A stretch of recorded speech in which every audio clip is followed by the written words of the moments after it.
Right here we have a 1/43 scale Motormax Ford Interceptor Utility. Again, this is a Motormax model, not first response.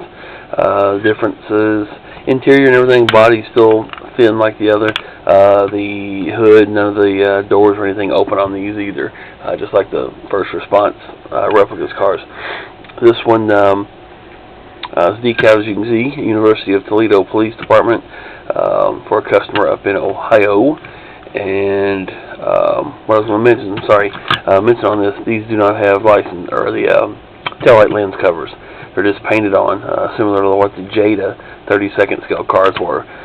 There are headlight covers on the headlights, but no, the taillight lens covers are just painted on. So you kind of have to have the LED exposed, but you know, it is what it is. This is for a train layout for that customer. Go ahead and turn it on here. This is operating on 9 volts. It will operate on 15 volts AC as well. Just very basic flashing headlights, strobe light bar, and then flashing taillights on this one. Again, just to get the point across, I guess, for the lighting, enough for his train. So that's what this was for. So anyway, appreciate the order, and I'll get this shipped out to you. It's Saturday, so I'll get it shipped out to you tomorrow, or actually here in a few hours, since it's already Saturday. So we'll get it to you here, and should have it maybe probably Tuesday. So thanks again.